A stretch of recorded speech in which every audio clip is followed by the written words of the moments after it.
Fala, meus amigos, estamos começando aqui mais um vídeo do canal enquanto eu sigo aturando essa situação absurda, que inacreditavelmente absurda e covarde. Vou fazendo aqui os vídeos do YouTube que não destruíram ainda, tá? No vídeo de hoje a gente vai falar sobre o tema dos evangélicos, certo? Então o título é esse aí: os evangélicos são uma ameaça ao futuro do Brasil? É um tema que tem sido discutido aí nos últimos anos com o crescimento dos evangélicos, né? Eles já são mais de 25% mais ou menos aí da população, e a tendência é que cheguem a 1/3 aí da população brasileira até 2032, tá? E aí muita gente está se perguntando, aí está se ponderando, tá ponderando, né, se eles são uma ameaça, esse crescimento dos evangélicos é uma ameaça ao Brasil, à própria democracia no Brasil ou não, tá? E eu vou usar para poder refletir esse tema um texto aqui, uma entrevista com um professor da UERJ chamado João César de Castro Rocha, tá? E mais 2 links aqui para poder refletir essa questão, além dos livros, tá? E das ideias aqui e tudo mais, tá bom? Então, antes eu deixo para vocês aqui mais uma vez a dica do meu novo livro de poemas, Do Outro Lado de Cá, que eu não estou conseguindo vender nada aqui também por conta dessa sabotagem aqui das minhas comunicações privadas, mas enfim, continuo anunciando aqui o livro. Quem quiser entrar em contato pelo Zap, a gente conversa, tá bom? Então, pessoal, vamos lá. Só para deixar aqui já registrado, o João César de Castro Rocha tem esse trabalho aqui, né, que é uma compilação sensacional aqui de textos sobre o Oswald de Andrade e do próprio Oswald, tá? Já falei desse livro aqui várias vezes, volta e meia eu cito ele aqui também, tá? E aí ele deu uma entrevista aqui para o site da Agência Pública, tá? E aí ele fala o seguinte, ele fala que a teologia do domínio é mais perigosa para a democracia do que o bolsonarismo, tá? Ele está sugerindo isso aqui, está dizendo que essa teologia do domínio dos evangélicos é mais perigosa para o futuro do Brasil do que o bolsonarismo. Eu acho que tem alguns detalhes aí que tem que ser acrescentados para a gente entender mais ou menos aí alguns outros detalhes desse contexto, tá? Mas vamos lá, eu vou descrevendo e a gente vai refletindo juntos aqui, tá? Ele diz que no futuro os historiadores verão a manifestação que aconteceu agora, né, em apoio ao Bolsonaro em São Paulo, como um momento sintomático de algo que há muito se articula nos bastidores. Pela primeira vez tornou-se explícito o projeto da teologia do domínio, tá? E aí ele descreve o seguinte aqui, tá? Já vou começar aqui com a primeira citação dele. Ele diz, né, que quer dizer, a matéria, né, cita ele, antes de começar as perguntas aqui da entrevista, diz que, segundo o João César, a teologia do domínio usada nos discursos de Michele Bolsonaro e Nicolas Ferreira foi desenvolvida nos Estados Unidos e recentemente adotada no Brasil. Ela é a base da doutrina de várias igrejas, como a da Lagoinha, né, que é uma igreja do Nicolas Ferreira lá em Minas Gerais. Agora, vale apontar aqui algumas especificidades, algumas diferenças entre o caso brasileiro e o caso dos Estados Unidos, tá? Porque isso é muito importante para entender não só esse próprio fato específico, né? Portanto, essas diferenças, como também o quanto que talvez não seja exatamente o caso de a gente se transformar numa teocracia no futuro, tá? Mas vamos continuar aqui. Então, para ele, a democracia corre o risco de se transformar numa distopia teonômica, né? Uma distopia teonômica, ou seja, que pretende subordinar toda a vida à religião, tá? Então ele usa essa expressão, né? A distopia, essa distopia teonômica, que é justamente essa coisa de uma ausência de utopia, né? Quer dizer, uma utopia invertida, vamos dizer assim, né? Conectada com o viés religioso, tá? A questão, e aí eu acho que já vale inclusive ponderar o sentido mesmo da ideia de distopia, a cabeça da direita brasileira, a gente poderia dizer inclusive, né, esse aspecto específico que eu vou citar agora, eu não pensei nisso ainda, mas talvez a gente possa dizer que a cabeça da direita brasileira, ela é distópica desde sempre.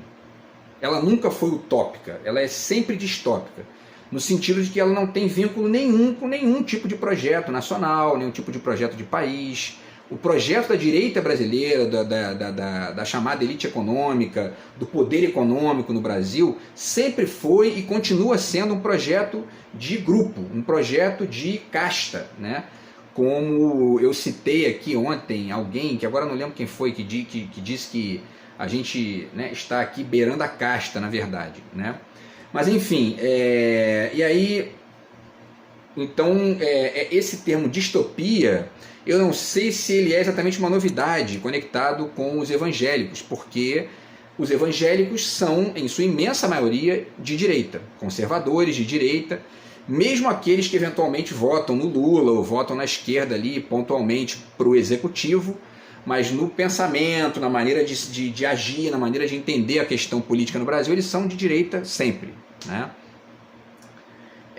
E isso fica muito evidente quando a gente percebe aí a forma como todos esses pastores evangélicos apoiaram Bolsonaro abertamente e desceram a lenha, ofenderam o Lula várias e várias vezes, tá? Eles saem um pouquinho dessa lógica da ofensa mais veemente, né, nesse momento agora do ano passado para cá, por dois motivos. Primeiro, porque o Lula se transformou em governo, e aí, portanto, isso implica uma série de jogos ali de interesse dessa gente, dinheiro de investimentos, talvez aí de BNDES, ou até mesmo de verba pública para as TVs que estão na mão de evangélicos, etc. e tal, né? Então, isso é um ponto, né?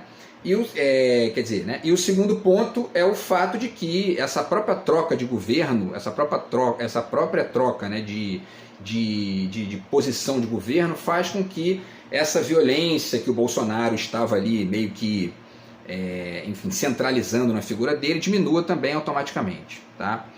Enfim, e aí, pessoal, eu diria o seguinte então, tá? Para poder aqui resumir essa questão e a gente passar para o próximo tópico. O pensamento monolítico da direita brasileira já é pretensamente distópico desde sempre, e isso não está só no neoliberalismo descarado, mas também em certa ingenuidade de certos pensadores mais progressistas que passaram a acreditar na globalização como o fim da história, tá?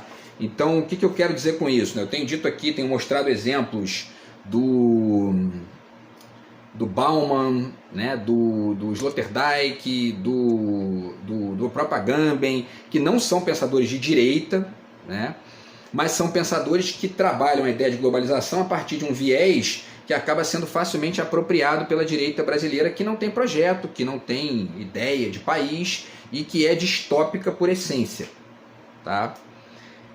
Enfim, e aí tem o segundo, sim, antes ainda da gente passar para o próximo ponto, tá aqui, ó, tem esse livro aqui, por exemplo, da Higina Moreira Bruzzi, tá? Do visível ao tangível em busca de um lugar pós-utópico. Quer dizer, essa ideia de pós-utópico, ela tem sido trabalhada nas últimas décadas aí como uma espécie de parte de um cenário de pós-modernidade, de fim da história, enfim, crise absoluta e radical das fronteiras, e etc. e tal, o que faz com que se chegue num ponto em que você acaba, inclusive, negando qualquer tipo de possibilidade de uma utopia, né? Que teria que ser, nesse particular, vinculada à ideia de um projeto brasileiro, um projeto nacional, não só no nível da cultura, mas também no nível do Estado, tá? E aí isso fica também evidente, quer dizer, o contrário disso fica muito evidente quando a gente pega aqui o Cioran, História e Utopia, e ele cita aqui, né, numa das páginas, que eu agora não lembro qual é, mas ele fala, eu acho que é na página 90 aqui, quer ver? Ele diz aqui que tem um trecho aqui bem específico dele, que diz o seguinte: só agimos sob a fascinação do impossível. Isso significa que uma sociedade incapaz de gerar uma utopia e de consagrar-se a ela está ameaçada de esclerose e de ruína. A direita brasileira, no que ela tem de conexão com a ideia que ela própria faz do país e da política, ela já é esclerosada e conectada com uma lógica de ruína desde sempre, né? Porque quando você coloca o interesse privado na frente do interesse público, na política de Estado, isso só gera ruína, sempre, né? E, enfim, então, quer dizer, a direita brasileira não tem vocação nenhuma para poder gerar uma utopia de país, certo? Isso é muito evidente. E aí, isso deve fazer a gente ponderar se realmente existe alguma diferença nos evangélicos para a direita tradicional brasileira, tá? Desde sempre. Então ele continua aqui, o João César continua, quer dizer, a reportagem aqui continua, né, o João César falando. Essa teologia foi desenvolvida inicialmente nos Estados Unidos e recentemente foi adotada no Brasil. Ela está na base da doutrina da Igreja da Lagoinha, onde Nicolas Ferreira professa sua fé. A teologia do domínio está na base de outras igrejas que contaminaram as concepções de Damares Alves e Michele Bolsonaro. Quando Michele diz que chegou a hora da libertação, o que ela está dizendo é: chegou a hora do Estado Civil subordinar-se à fé, não à espiritualidade, mas à crença deles. Pensando nisso, no nosso país, tudo começa a ficar bastante claro e muito preocupante, ele diz, tá? Agora, a gente corre realmente um risco de virar uma teologia, né? Uma teocracia, aliás, né? Desculpa aqui. Eu acho que não. Eu acho que esse risco não existe e vou explicar por quê, tá? Ele diz que a teologia do domínio é muito mais perigosa do que o Bolsonaro. Então eu fiz uma anotação aqui, vou trocar com vocês. Será que é muito mais perigosa do que o Bolsonaro mesmo? Né? Essa teologia do domínio, ou seja, esse crescimento dos evangélicos e uma certa radicalização do discurso ali que fica evidente na fala deles todos, Malafaia, Michele Bolsonaro e etc. Eu acho que, olha só, o atraso do Brasil na política, ele se deve, tá, a três grupos, basicamente, tá? Os católicos, e aí quando a gente pensa, por exemplo, nesses temas que são abordados aqui, do aborto, casamento gay, maconha, etc. e tal, os católicos nunca aprovaram isso. Então essa negação que os evangélicos têm feito disso não é nada de novo, não tem nada de novo nisso. Essa pauta progressista, esse desenvolvimento progressista do Brasil, ele nunca saiu do papel por conta dos católicos. E agora continua sem sair por conta dos evangélicos. Então isso não traz nenhuma alteração efetiva. O nosso atraso está também nos neoliberais, certo? E uma das facetas dos evangélicos é o que a gente chama aí, muita gente costuma chamar de teologia da prosperidade. Eles são neoliberais, né? E aí, para além disso, existe o golpismo poodle das Forças Armadas brasileiras, tá? Que é apoiado pelos evangélicos também. Então, assim, eu acho que não tem exatamente uma novidade nos evangélicos atuais, no discurso, nesse radicalismo dos evangélicos atuais, para essa espécie de tríade do atraso que a gente tem aqui, né? Que é o excesso de conservadorismo religioso, o neoliberalismo e o golpismo das Forças Armadas, tá? E aí eu termino aqui. Os evangélicos são apenas um novo subtipo que mescla esses três elementos. Então, lembremos aqui uma conversa em 2020 do Malafaia com o Bolsonaro, os dois ali, não, porque trabalhador, o empresário não pode, né, dar muito direito para trabalhador, porque tá ganhando demais, aí isso gera desemprego. É o Malafaia dizendo isso, né? Então, assim, não tem muita diferença do que sempre foi, né? E esse é o discurso não só dos católicos, dos evangélicos, do Bolsonaro, que é um golpistazinho, milico, né? Mas é o discurso da direita brasileira de maneira geral, daquela gente que está ali no Congresso, que são empresários, que estão ali para defender interesses de rico. Simples assim, né? Bom, o que mais? E o que eu já falei, né? Quer dizer, que o aborto também nunca passou por conta dos católicos e dos milicos, e isso é bem evidente, né? É só estudar a história do Brasil aí. Bom, e aí ele continua, né, dizendo que ele cita que os evangélicos elegeram o Bolsonaro contra o Haddad e cita os 10% do Garotinho em 2002 como o primeiro caso de presença dos evangélicos na política, né? Isso é verdade, mas é aquela coisa. Na medida em que a gente percebe que os evangélicos estão ali hoje meio que, enfim, entrecruzando esses aspectos que já existiam antes no Brasil, talvez isso não seja exatamente um indicativo de diferença, né? Qual é a diferença exatamente do Sarney para o Garotinho? Se a gente pensar, né? O Sarney é esse sujeito aí, que era um coronel do Nordeste lá, um sujeito autoritário, enfim, né? Filhote, como diria o Brizola, né? Filhote da ditadura, e quer dizer, não tem tanta diferença, né? Talvez a diferença seja pontual aí e subtemática, talvez, mas não exatamente uma diferença de contexto, né? Bom, e aí a pergunta que eu pondero aqui, a teologia do domínio, não, a pergunta da reportagem, tá? Então a repórter pergunta para ele: a teologia do domínio que o senhor menciona abarca um projeto de nacionalismo cristão? Vamos ver o tempo aqui. E aí, então repito, a teologia do domínio que o senhor menciona abarca um projeto de nacionalismo cristão? E aí a resposta é a seguinte, ele diz, né? O nacionalismo cristão também é um movimento norte-americano, assim como o sionismo cristão. No Brasil há uma mescla, às vezes de difícil distinção, entre o nacionalismo e o sionismo cristão. E aí eu pondero o que eu já ponderei aqui em outros vídeos, quer dizer, para mim não há nacionalismo nenhum na direita brasileira, né? O patriotismo do Bolsonaro, do Malafaia, do Bispo Macedo, do Silvio Santos e etc e tal, é um patriotismo do Paraguai, tá? É um simulacro de patriotismo que é um falsete invertido para poder esconder a ausência radical de patriotismo que eles têm. Porque o discurso é todo do interesse privado, o discurso é todo, né, de Estado mínimo, né, enfim, não tem projeto nenhum de país, né, no nível da política de Estado. Tá? Então, eu diria o seguinte aqui, não há nacionalismo na direita. Né, e, na verdade, o próprio João César aqui coloca na fala dele que a coisa dos evangélicos é mesclada com o neoliberalismo, né? E, portanto, essa aparência de patriotismo da direita brasileira de maneira geral e inclusive dos evangélicos é cinismo puro. Tá aqui, ó, razão cínica. Tá aqui o trabalho do Peter Sloterdijk, tá? E também um simulacro, né? Tá aqui o trabalho do Jean Baudrillard, Simulacros e Simulação. Porque é isso, quer dizer, eles simulam que há um patriotismo para esconder, de uma forma que inclusive é muito útil, né? Porque você está escondendo ali pela via do inverso, né? A falta absoluta de projeto nacional que eles têm, né? Basta ver o que eles fazem no governo, que eles fizeram, o discurso deles, né? Essa ideia de Estado mínimo, a venda lá da refinaria a preço de banana para os árabes, enfim, Bolsonaro defendendo que o Estado é grande demais, tem que diminuir.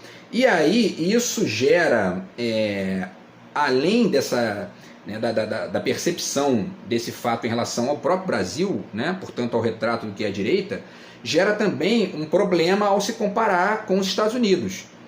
Por quê? Porque o Trump não é o Bolsonaro, o Trump não é o Milley. Eu fiz um vídeo aqui recentemente comparando, né, o Milley foi lá para os Estados Unidos fazer palestra, o Trump na plateia, ele defendendo o Estado mínimo num país que tem o maior PIB do mundo disparado, o maior orçamento do mundo disparado, né? Ainda que não use o orçamento para,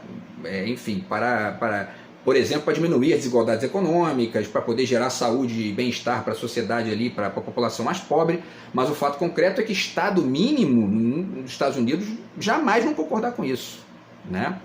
Os Estados Unidos não são neoliberais, né? Eles gostam que os outros sejam, né? Então, não dá para comparar o Trump com o Bolsonaro, com o Milley. O Bolsonaro e o Milley são, assim, capachos, são joguetes na mão de um cara como o Trump, tá? Ainda que o Trump seja também, né, não é nada demais também. Quem tem um mínimo de inteligência não leva o Trump a sério, mas o fato concreto é que para os Estados Unidos, o Trump funciona de uma maneira completamente diferente do que o Bolsonaro para a gente aqui e o Milley na Argentina, né? Enfim, e aí, continuando, tá? Depois aqui entra a questão do bem e do mal, né?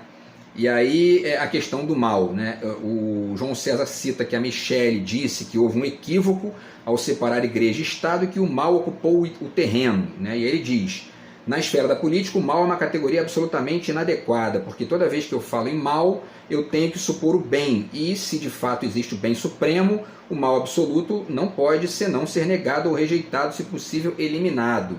E aí ele continua ponderando que a política é a esfera da negociação. Eu concordo plenamente com a questão de que o mal absoluto e o bem supremo não existem, mas mal pontual e bem pontual existem sim, né? Pergunta para o Trump se ele aceita fazer Estado mínimo lá. Ele vai dizer, não, isso aí é mal. Isso não é bom, não. Isso não é bem, aqui pra gente isso não é bem, não. É bem para vocês aí, ó. Finge aí que tá bom, que tá ótimo. E a inflação na Argentina tá o dobro agora, né? A fome voltou e tudo mais. Então, assim, Uma coisa é a gente ponderar que não existe mal absoluto e bem absoluto. O problema é que quando você chega nesse raciocínio, você acaba, às vezes, eventualmente, deixando de considerar que, pontualmente, existem projetos melhores que outros. Né? E quando a gente compara o governo Bolsonaro com o primeiro ano do governo Lula, não tem nada que sobre no governo Bolsonaro de bom, nada. Né? Encareceram a vida das pessoas, aumentou o desemprego, aumentou a fome, aumentou o custo de vida, piorou o poder de compra das pessoas, etc, etc. Já fiz 500 vídeos aqui sobre isso. Né? Então, assim, a gente também não pode cair nessa ideia, porque isso aí é algo que atrapalha a esquerda a avançar. Né? Ou seja, a gente acaba denunciando um certo moralismo tosco que existe, né, grande parte da direita, e ao mesmo tempo cínico, né, porque eles elegem o mal, se colocam como o bem supremo, né, o mal radical, o bem supremo, e a gente tem que criticar isso. Mas se a gente só faz isso, a gente não pontua que existem diferenças. Quer dizer, né, quando você denuncia que há um risco do Brasil se transformar numa teocracia, você está colocando essa teocracia num lado do mal, num lado ruim. Né? E ao mesmo tempo, mesmo que isso não seja um risco efetivo, né, existe na direita brasileira uma ausência radical de projeto que deve ser denunciada todo dia. Né? Porque sempre que eles ganham, e mesmo quando não ganham no executivo, mas estão ali, né, enfim, poluindo o Congresso, né, em todas as eleições, eles vão atrasando o país. Né? E a gente tem que continuar, enfim, refletindo isso para mostrar que existe um caminho melhor do que o outro, sim. Né? Senão a gente acaba caindo numa homologia. Né? E na ideia de que a política é a esfera da negociação, então, portanto, vamos aceitar qualquer coisa, porque tem que negociar com todo mundo. Com golpista, com uma figura bizarra como Bolsonaro, não dá para negociar. Né? Você tem que colocar ele no lugar dele. Né? E ele ainda não foi preso, talvez, eu não sei porquê, mas enfim. Né? Mas para além disso, para além da questão de se o Bolsonaro vai ser preso ou não, o fato é que essa tríade do atraso aqui, né, ela precisa ser colocada no lugar dela. Né? Ou seja, como algo que é o atraso do Brasil mesmo. Né? Ou a gente não vai caminhar nunca. Certo? Enfim, continuando, tá? E no final, tá aqui, né? No final ele faz uma comparação entre o Trump, o Bolsonaro e o Milei ao Davi, né? Da luta contra o Golias, certo? E aí eu já acho que também existe um problema nisso aí, por tudo que eu falei, né? Quer dizer, o Trump não é o Milei, não é o Bolsonaro, né? Se há uma semelhança entre eles é no nível dos costumes, tá? O Trump pode chegar lá e dizer que é contra o aborto, que é contra as drogas, contra o homossexual, etc. e tal. Agora, na economia, eles são radicalmente diferentes. Bolsonaro, mesmo que ele se venda ou que ele seja vendido pelos evangélicos como um Davi, porque o Bolsonaro não passa de um poodle, né, do mercado. Inclusive, é muito significativo, né, muito revelador o fato de que o Trump do governo brasileiro era o Paulo Guedes, não era o Bolsonaro. O Bolsonaro era o joguete, o Paulo Guedes é que comandava ali a economia, que dominava o discurso e tudo mais, a ponto do Bolsonaro dizer que foi enganado pelo Paulo Guedes, né? Quer dizer, então, enfim. Então isso é uma diferença muito importante da gente pontuar aí para poder entender essa questão, tá? E aí, quer dizer, isso não é novidade, tá? Porque a ditadura foi uma arma para garantir os negócios da direita capitalista. Os Estados Unidos foi que armou essa ditadura aqui no Brasil. Teve a passeata da família com Deus, blá blá blá, que era o quê? A direita brasileira apoiando a ditadura militar. Qual é a diferença? Porque os evangélicos estão aí. Qual é a diferença entre uma ditadura militar e uma ditadura evangélica? Nenhuma. A diferença talvez seja apenas ali o modo de oprimir, né? Enfim, e aí, bom, isso aqui eu já falei, né, que é a questão da diferença entre o Trump e o Milei. Aí agora, pessoal, vamos continuar aqui, ver se vai dar tempo, né? Se não der tempo eu faço até mais um vídeo a respeito, que tem muita coisa interessante aqui para discutir. Mas o fato é que existe uma transição religiosa, que as pesquisas estão pontuando. O Brasil tinha em 1940 95% de católicos e 2,7% de ateus e 0,2% de evangélicos. E em 2010 esse número passou para 22%, né? E tem perspectivas aí de que passe a ser maioria no Brasil a partir de 2032, tá? Ou seja, daqui a mais ou menos aí uns 8 anos. Tá? E aí aqui diz, né, a matéria da revista Veja, vou deixar com vocês o link aí. Segundo o cientista político Vitor Araújo, da Universidade de Zurique, na Suíça, autor do estudo Surgimento, Trajetória e Expansão das Igrejas Evangélicas no Território Brasileiro ao longo do último século, a transição religiosa de católicos para evangélicos tem essencialmente 3 motores, ele diz: a urbanização do país, a ineficácia do Estado em atender a diversas regiões e a agilidade característica das igrejas evangélicas.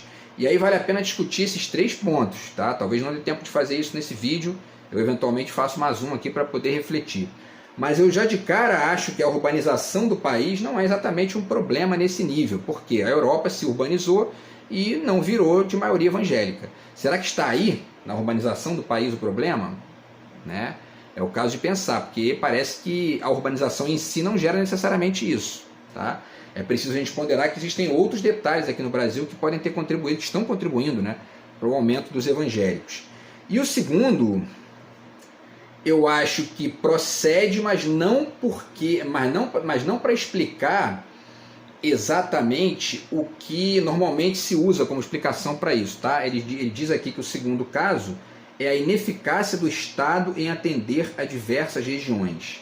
Então a pergunta nesse ponto talvez seja: a ineficácia do Estado em atender as regiões, foi ela que criou os evangélicos, ou o grupo que sempre defendeu e sempre contribuiu para a ineficácia do Estado é o mesmo que agora está se vestindo com as roupas evangélicas, né? Que não é outra coisa senão o eleitor brasileiro que acaba votando na direita para depois reclamar que o serviço público está aí, né, tá falido e tudo mais, o Estado não tá vendo, a escola tá caindo aos pedaços, blá blá blá, e continua votando na direita, que o projeto é esse, de sucatear o serviço público. Quer dizer, isso explica também, e mais, isso gera algum tipo de diferença efetiva? Também é o caso da gente se perguntar, tá? E aí depois fala da agilidade, né? Então, para finalizar aqui, pessoal, eu diria o seguinte, tá? Existe também, e aí de repente a gente faz mais um vídeo aí, tá? Só uma última colocação ainda em relação à diferença entre o Trump e o Bolsonaro e o Milei, tá? A única semelhança, isso é que eu já falei, né? Que a única semelhança está na agenda de costumes. Ambos são conservadores. Porém, essa agenda sempre foi a agenda da direita católica, né? Aqui no Brasil, que portanto não gera nenhuma diferença no aparecimento, no crescimento dos evangélicos, tá? E aí, o conservadorismo do Trump não altera a força do Estado nos Estados Unidos, nem a concentração de renda e o mau uso desse Estado forte, que, apesar de forte, nunca é usado para gerar bem-estar social, mas é um Estado forte, né? O ódio agora, existe uma diferença, tá? Que está no ódio do Trump aos imigrantes, ele construiu um muro ali na entrada do México, né? E esse ódio do Trump pelos imigrantes se parece mais com o ódio da extrema-direita europeia do que com o Bolsonaro, ainda que ele fique vomitando aqui as bostas dele sobre haitianos, venezuelanos, mas isso é muito mais pontual do que algo, né, a nível de construir um muro, né? Então o Trump nesse caso se parece mais com uma certa minoria de extrema-direita da Europa do que com o Bolsonaro e com o Milei, tá? Enfim, e aí pessoal, tem mais uma questão aqui que eu vou deixar para o próximo vídeo, vou tentar fazer um segundo vídeo sobre isso aqui, tá? Para pontuar o seguinte: aonde está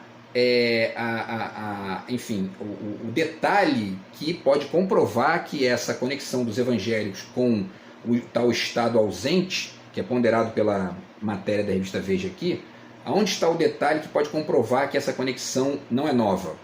Tá? A gente deixa isso aí para o próximo vídeo, tá? E eu faço um segundo vídeo aqui sobre essa questão, tá bom? Então é isso, grande abraço, tamo junto, fui.